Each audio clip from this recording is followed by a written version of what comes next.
Trying something new with your design services is always a little intimidating, whether you're trying a new tool, presenting your work in a new way, or trying out a new aesthetic. Designing websites strategically is no different. You know you can make websites that look great, but getting them to perform well is a whole different story. That's why today we're going over steps you can take to succeed at designing your first strategic website.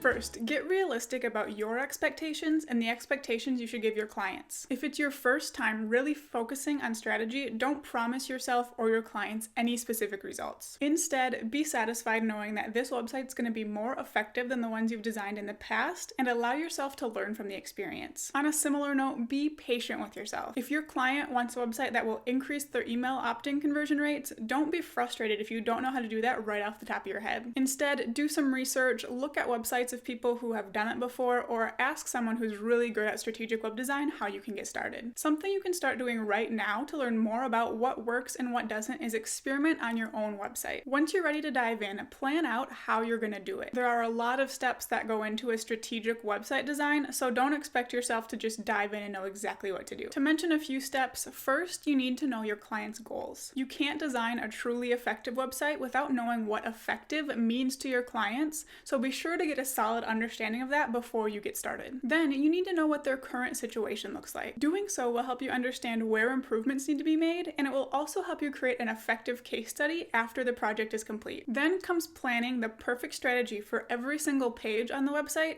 based on what that page will prime an audience member to do. And finally, once you're done with that, you can dive into the design part that you're used to. And then after that comes things like presenting your work for your clients, creating a case study, and finding out the real results you created in their business. As you can probably imagine, if you dive in without a solid plan your first time, you're probably going to end up overwhelmed. For your first project, map everything out step by step before you get started. Then, once you're done implementing the strategy, give yourself time to take a step back and really evaluate how you've done. Is there anything about the process you'd like to do differently next time? When you look back at the results, what worked and what didn't? And what promises can you start making to your future clients? Taking time to sit back and reflect will ensure you get better and better results for each project you do. To get off to a good start designing strategic and effective websites, grab my 10-step checklist. It goes over the 10 steps you do not want to miss in any strategic website you design. If you've already designed your first strategic website, leave a comment below and let me know what you learned your first time around. Or if you haven't got there quite yet, leave a comment and let me know what questions you have. Thank you so much for watching. Be sure to hit subscribe so you don't miss a video.